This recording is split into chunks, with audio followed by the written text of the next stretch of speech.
भागलपुर में भोलानाथ फ्लाईओवर पुल का काम प्रारंभ हो गया है। भोलानाथ पुल के पास के क्षेत्र के लोगों की मांग थी कि हमें भोलानाथ फ्लाईओवर पुल से सटे आने जाने के लिए रास्ता मुहैया कराया जाए, जिसको लेकर आज जिलाधिकारी ने इंजीनियर की टीम के साथ निरीक्षण शुरू किया और फ्लाईओवर ब्रिज के ऊपर से एक स्टील ब्रिज का निर्माण करने की कवायद शुरू की गई। यह स्टील ब्रिज रेलवे की जो पुल है उसके ऊपर ही बनेगा। अब शहरवासियों को, खासकर दक्षिणी क्षेत्र के लोगों को आने जाने में परेशानियों का सामना नहीं करना पड़ेगा। वही जिलाधिकारी डॉक्टर अनवर चौधरी ने बताया कि फ्लाईओवर ब्रिज का जो कार्य चल रहा है, जिससे कई लोगों को आने जाने में कठिनाइयों का सामना करना पड़ रहा है। रोड काफी उबड़ खाबड़ है। जिलाधिकारी ने कार्यकारी एजेंसी को कड़े शब्दों में कहा कि उस जगह को 24 घंटे में दुरुस्त कराया जाए, जिससे लोगों को आने जाने में किसी तरह की परेशानियों का सामना न करना पड़े।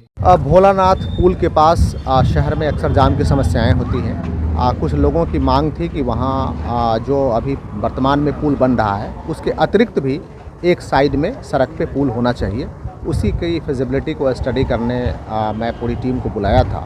तो एक स्पष्ट हुआ कि जो रेलवे का पुल है उसके ऊपर से एक ब्रिज डालना है, जो स्टील ब्रिज होगा। उसमें सीधा रास्ता ही संभव है।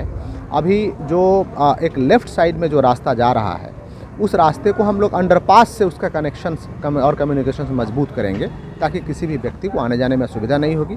दूसरी, जो अभी निर्माण वर्क चल रहा है वहाँ पे काफ़ी अंडुलेशंस है, रोड का सतह काफ़ी ख़राब है।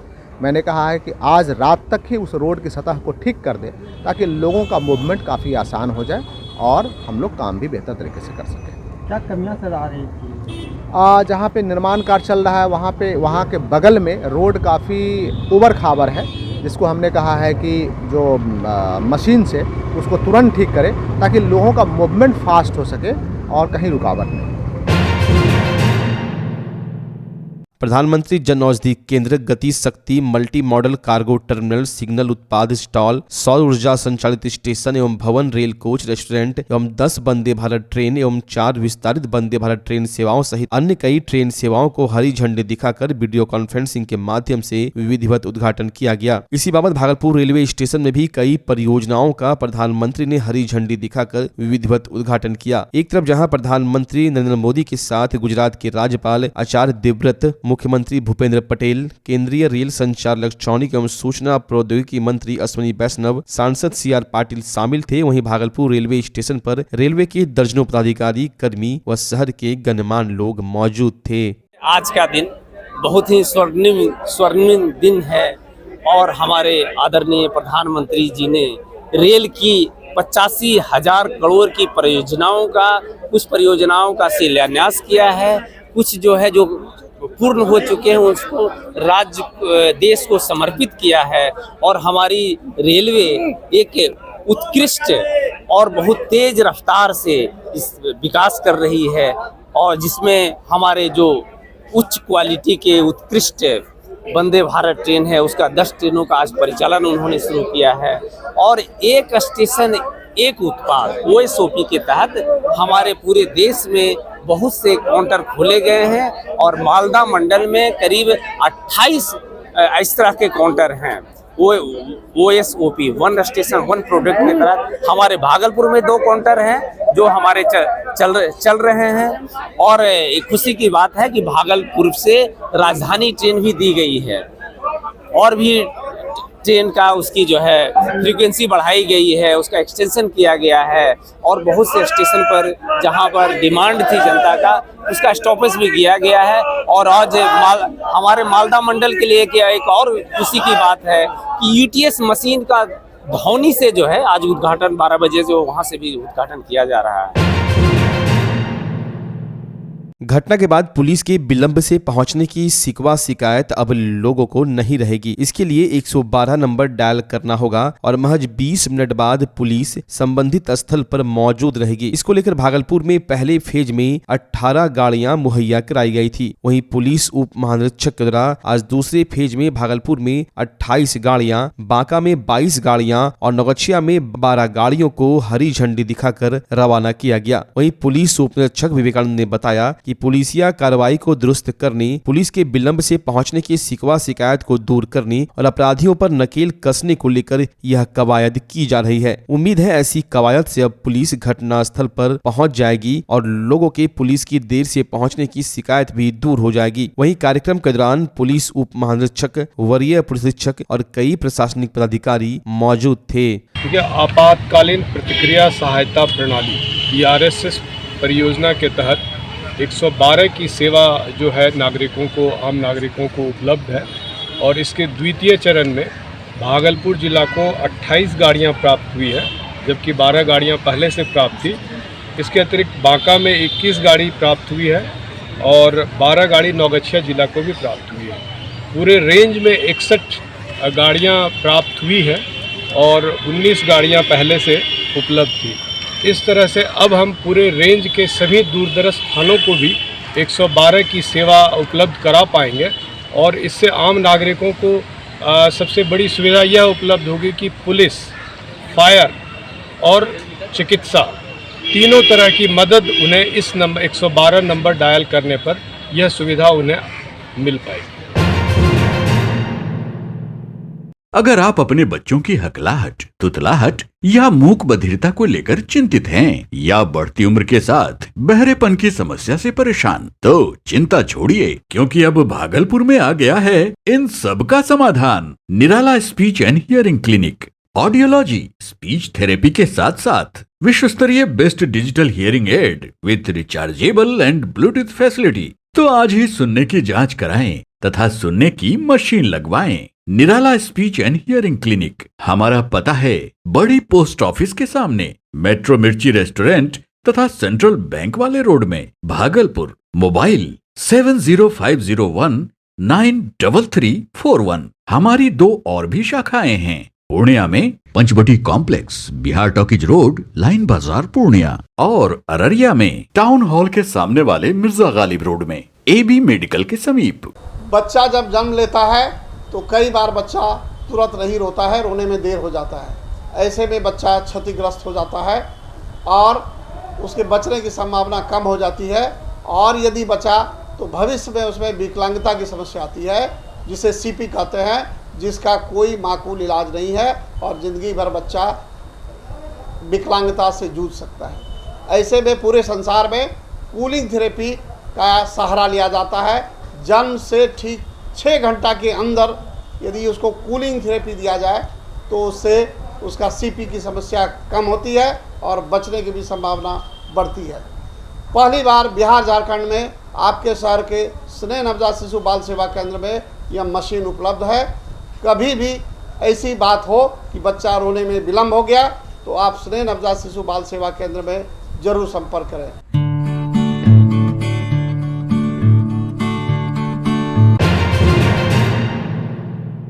गर्मी की तलखी में बढ़ोतरी से जलस्तर में कमी आने लगी है, इससे चापानल खराब भी होने लगा है। गर्मी के मौसम शुरू होते ही PHD विभाग ने पेयजल समस्या से निजात दिलाने के लिए चापाकल मरम्मत दल का गठन कर प्रखंडों के लिए रवाना कर दिया है। अब धीरे धीरे ताल तलैया सहित घर बाहर लगे चापाकल सूखने लगेंगे। इसी को देखते हुए विभाग मार्च महीने तक सभी चापाकल को मरम्मत करने का लक्ष्य रखी है, ताकि अप्रैल माह से आने वाली समस्याओं से निजात मिल सके। जिले में पेयजल की समस्या से निपटने को प्रशासन ने यह कदम उठाया है, जिसको लेकर आज जिलाधिकारी डॉक्टर नवल चौधरी ने लोक स्वास्थ्य प्रमंडल भागलपुर पश्चिम के द्वारा चापाकल मरम्मती दल के जागरूकता रथ को हरी झंडी दिखाकर रवाना किया। वहीं भागलपुर नगर निगम ने इसको लेकर हेल्पलाइन भी जारी किया है, जिसका नंबर है 064124000097। अब आपके आसपास के भी चापानल अगर खराब है तो आप इस हेल्पलाइन नंबर पर डायल कर इसकी सूचना दे सकते हैं। बिहार चिकित्सा एवं जन स्वास्थ्य कर्मचारी महासंघ के द्वारा आज डाटा एंट्री ऑपरेटर का अनिश्चितकालीन हड़ताल शुरू हो गया। उन लोगों की मांग है कि हमें टंकन एग्जाम से मुक्ति दिलाई जाए। वहीं ऑपरेटर ने कहा कि उर्मिला एजेंसी के तहत हम लोगों की डाटा ऑपरेटर में बहाली हुई है। बहाली के बाद हम लोगों पर विभाग के द्वारा कई नियम व शर्तें लागू कर दी गई है। परीक्षा से पहले ऐसी कोई बात नहीं थी। हम लोगों की मांगे हैं कि टंकन एग्जाम को रद्द किया जाए, वरना हम लोग अनिश्चितकालीन हड़ताल पर रहेंगे और कामकाज ठप रहेगा। प्रदर्शन के दौरान बिहार चिकित्सा एवं जन स्वास्थ्य कर्मचारी महासंघ के दर्जनों डाटा एंट्री ऑपरेटर शामिल थे। जी, हम लोग उर्मिला एजेंसी के माध्यम से सभी डाटा ऑपरेटर बहाल हुए हैं। पहले भी बहाल हुए थे जब तो हम लोग सब कोई टंकन एग्ज़ाम दे करके आए हुए थे। और जब फिर कंपनी की ख़त्म होने लगी, मतलब निरस्त होने लगी उनकी जो है कि संस्था से, तो हम लोगों से पुनः जो है फिर जो है पैसा की मांग किया गया और जो है कि पुनः टंकन का एग्ज़ाम देने के लिए जो हम लोग से जो है बोला गया। इसी एग्ज़ाम को बहिष्कार के लिए हम लोग जो अपना सबको संग मिल करके धरना प्रदर्शन कर रहे हैं आज सिविल सर्जन सदस्य यहाँ सचिव जिला अस्पताल भागलपुर में। क्या मांग है आप मांग हम लोगों की है, हम लोग को जो है टंकन एग्ज़ाम से मुक्ति दिलाया जाए। कुछ लोग यहाँ 10 साल से काम कर रहा है, कोई 12 साल से काम कर रहा है, कोई 4 साल से काम कर रहा है। काम करने के साथ एजेंसी चेंज होते रहती है स्वास्थ्य विभाग में डाटा ऑपरेटर के लिए। जब एजेंसी चेंज होती है, जो भी नया एजेंसी को राज्य स्वास्थ्य समिति के द्वारा कार्य मिलता है कार्य करने के लिए, वो लोग हमेशा एग्ज़ाम लेके नियुक्त करता है। जब एग्ज़ाम लेके हम लोग को नियुक्त किया गया और फिर से उर्मिला इंटरनेशनल को दोबारा उन्हीं को मिला गया राज्य स्वास्थ्य समिति के द्वारा कार्य करने के लिए। तो जब हम लोग राज्य स्वास्थ्य समिति जब नियुक्त किया गया उर्मिला को, और उर्मिला के द्वारा नियुक्त किए हुए हम सभी डाटा एंट्री ऑपरेटर 10 साल से काम कर रहे हैं, तो फिर हम लोग जब उसी का विस्तार किया गया तो फिर हम लोग का विस्तार को रोक क्यों लगाया गया। बाबा रामेश्वर सेवा समिति द्वारा भागलपुर के सुल्तानगंज प्रखंड के रघुचक कन्हार में रामेश्वर महादेव मंदिर में आयोजित 7 दिवसीय राम कथा सह भागवत कथा में चंडीगढ़ से पधारे राम कथावाचक कुंदन जी महाराज ने प्रभु श्री राम के वन गमन और केवट प्रसंग विस्तार पूर्वक श्रद्धालुओं को सुनाते हुए कहा कि जीव ईश्वर का स्मरण करे तो साधारण भक्ति, परंतु जीव का स्मरण ईश्वर करे तो यह सच्ची भक्ति कहलाती है। कथावाचक ने कहा कि सभी लोग अगर अपने चित्त को चित्रकूट जैसा पवित्र बनाएंगे तो हृदय में प्रभु श्री राम और माता सीता का वास होगा। भक्ति ऐसी करनी चाहिए कि ईश्वर आपको याद करे, सीताराम कृपा करे तो संसार के सुख से ज्यादा सत्संग देते हैं। मानव जीवन संसार का सुख भोगने के लिए नहीं अपितु परमात्मा के मंगल में चरित्र का चिंतन मनन कर संसार रूपी भवसागर से पार होने का माध्यम है। वह वृंदावन धाम से पहुंचे श्रीमद् भागवत कथावाचक पंडित अंकित कृष्ण जी महाराज ने श्रीमद् भागवत कथा के चौथे दिन प्रभु श्री कृष्ण के जन्मोत्सव की कथा भक्तों को विस्तार पूर्वक सुनाते हुए कहा कि नंद के घर आनंद भयो जय कन्हैया लाल की। अंकित कृष्ण जी महाराज ने कहा कि जब इस वसुंधरा पर धर्म की हानि होती है तब तक प्रभु अलग अलग रूप धारण कर धर्म की स्थापना हेतु इस धरा धाम पर अवतरित होते हैं और अपना आनंद का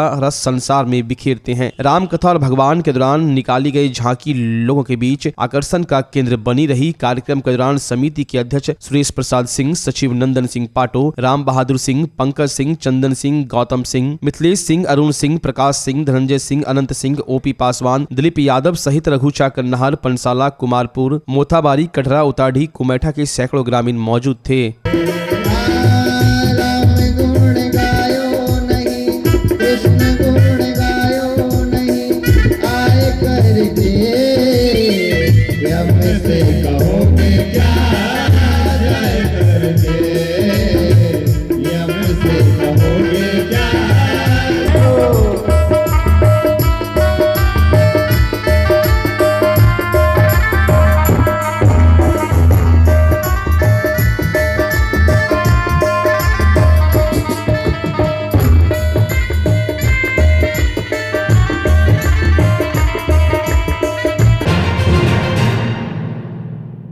भागलपुर के सालेपुर गांव में महाशिवरात्रि को लेकर आयोजित भक्ति संगीत कार्यक्रम में मशहूर गायिका देवी ने शिरकत की। भक्ति संगीत के कार्यक्रम में मशहूर गायिका देवी ने एक से बढ़कर एक भक्ति गानों की प्रस्तुति दी। इस दौरान भक्ति गानों पर श्रद्धालु जमकर झूमे। गायिका देवी ने बताया कि इससे पहले भी कई बार भागलपुर आना हुआ है। भागलपुर के लोगों के साथ एक अपनापन का एहसास है। यही कारण है कि जब भी मौका मिलता है तो भागलपुर आने से खुद को रोक नहीं पाती हूँ। शांतिपूर्ण कार्यक्रम संपन्न होने के लिए देवी ने सभी दर्शकों को धन्यवाद दिया। इस मौके पर भागलपुर के सांसद अजय मंडल, MLC NK यादव, बाल श्रम आयोग के उपाध्यक्ष राजीव कांत मिश्रा, समाज सेवी संतोष शाह सहित कई लोग मौजूद थे। बहुत ही ज्यादा अच्छा लगा। जब मैं आई तो देखी कि काफी भव्य तैयारी हुई है और संजय मंडल जी को मैं बहुत बहुत धन्यवाद देना चाहूंगी कि इन्होंने इतना अच्छा अरेंजमेंट किया। ये सारे जो सालेपुर के लोग हैं उनके लिए एक अचीवमेंट है कि इतने सारे कलाकारों से मिलने का मौका मिल रहा है यहाँ के लोगों को,